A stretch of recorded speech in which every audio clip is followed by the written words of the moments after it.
Good evening. The gospel today focuses on the core of Christian faith. Yung ubod ng ating pananampalataya. Naunawaan ng mga Pharisees. They were very intelligent people. Kung paulit-ulit na sinabi ni Jesus na ako at ang Ama ay isa, they understood that He called God His own Father, making Himself equal to God. Mas maganda kung Hebrew kasi Yahweh. The Pharisees and the Jews, in writing the name of God, Yahweh, did not even put the vowels. So nobody knows until now how that is pronounced.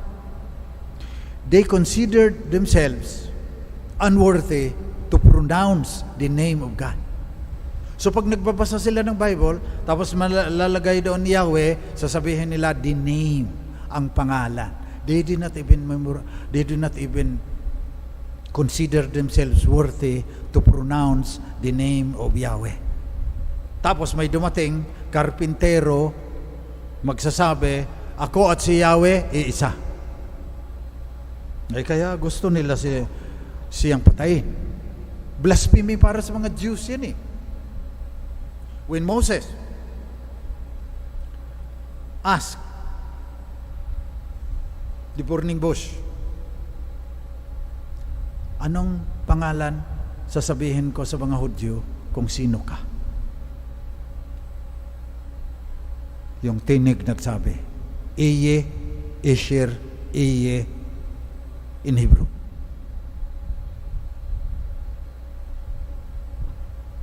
Imagine you're a Pharisee and you hear somebody from the barrios, carpenter, nobody heard of him in the 30 years that he lived. Tapos magsasabing, before Abraham was, I am.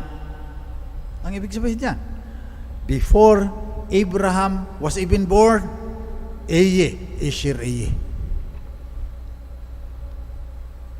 And he did that multiple times, many times, that the Pharisees got the point. Jesus called God His own Father, making Himself equal to God.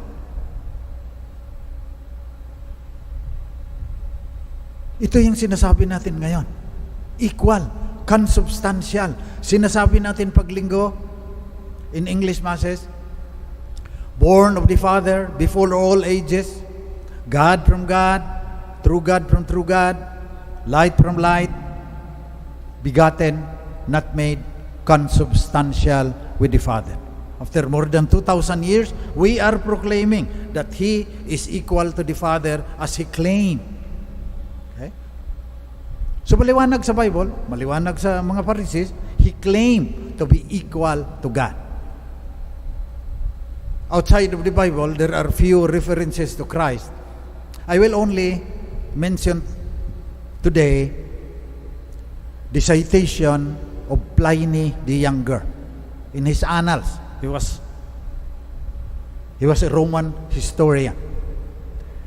In the year 111, Pliny the Younger wrote that there were two deaconesses, female deacons, who were tortured and put to death, and their crime was they sang hymns to Christ as God.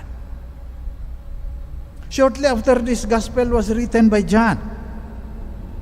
Shortly after, nasa Rome na.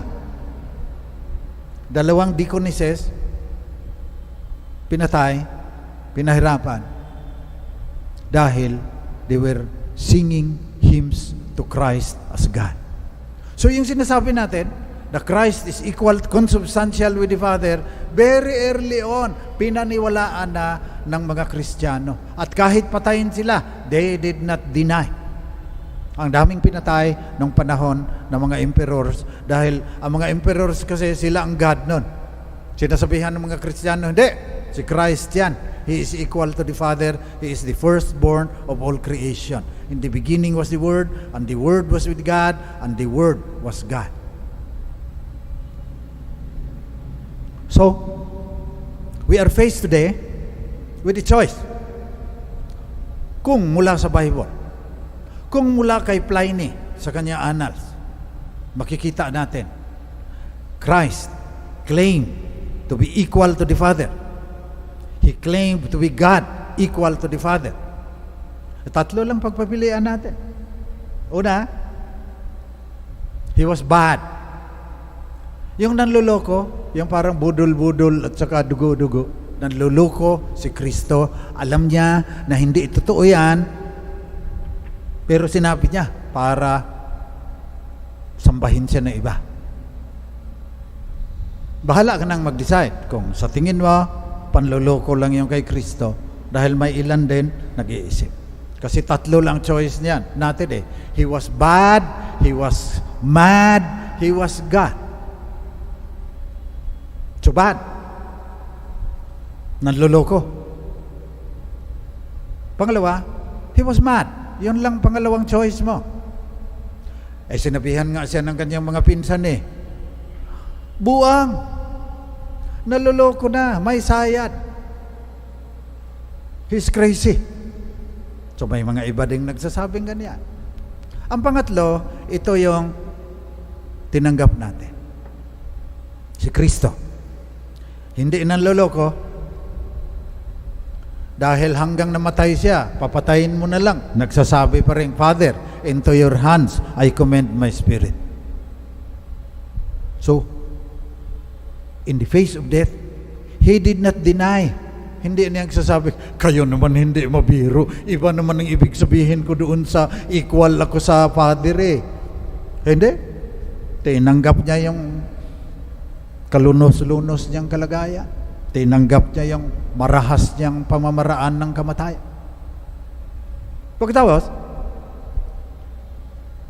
yung kanyang mga disipulo na hindi maintindihan, ano ba yung equal to the Father? Nagtakbuhan nung pinako na siya sa krus. Pero, pagkatapos, declaim that He rose from the dead. So everything He said was true. So ganyan, kung abogado pa tayo, ganyan ang ating reasoning. Ganyan ang ating logic. So ikaw na bahala mag-decide. He was bad, He was mad, He was God. If He was God, then He was born of the Father before all ages. Light from light. True God from true God. Begotten, not made. Consubstantial with the Father. Iisa ang substance ni Christ at saka ng Father. Kaya sa John nga, kagaya ng sinabi ko kanina, the Word was God, equal to the Father. So kayo naman nagsisimba dahil tumang itinanggap ninyo. He's not bad, He's not mad, He's God. Ano naman ang ibig sabihin nito? If Jesus Christ is God, then life has to be lived for Him alone. Maski anong pamamaraan ng pamumuhay mo, basta siya ang sentro ng buhay mo. Sabi noong poet, He is the still point of the turning universe. Yung mga bituin, hindi bulag na nalalakbay sa kalawakan niya in the vastness of space. Christ is King of the universe. Yung lahat ng mga galaxy, Kanya yan. Everything was made through Him, and without Him was made nothing that has been made. So ito naman ang tatlong bagay na dapat nating gagawin. Una, dapat i-conform mo. Deliberately, intentionally, you conform your will to carry out Christ's commands at all cost. Kahit patayin ka pa, gaya ng mga dalawang deaconesses during the time of Pliny in the year 111. Okay? Intentional. Luluubin mo to conform your will to carry out Christ's commands at all cost. Second, If you accept that Christ is God, you have the fixed attitude of heart that decides to do Christ's will at all times. So your mind and your heart kay Kristo. At ang pangatlo, you desire and you take delight. Kasi siya ang Lord mo, siya Panginoon mo, siya ang Son of Man.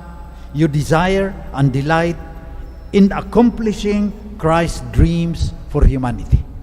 May pangarap si Jesus para sa humanity at ang sabi niya, lahat ng kumikilala sa akin na Panginoon, gumawa kayo ng isang daigdig na may katarungan, may kapayapaan, pinagtatanggol ang kalikasan. Di ang tindi niya. Hindi lang na sasabihin mo, Panginoon, consubstantial ka, we worship you, we adore you.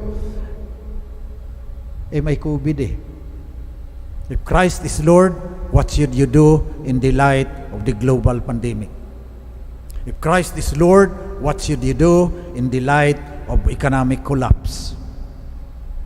If Christ is Lord, what should you do in the light of the destruction of the environment that caused climate change that will devastate our earth? Was Christ bad? Was Christ mad? Or Christ is really God? Then if He is God, you give your life to Him completely. That is what is meant, to accept Him as Lord and Savior. But we are also sinners. Madaling tanggapin. Sa mind mo, sa heart mo, tapos paglabas mo sa simbahan, sinipaan mo na yung kapatid mo. We are sinners. Lord, have mercy. Christi eleison. So during this Mass, let us pray. Na mapangatawanan natin yung ating pagkilala kay Kristo na Panginoon at tagapagligtas, kaisa sapagkat Diyos ng Ama.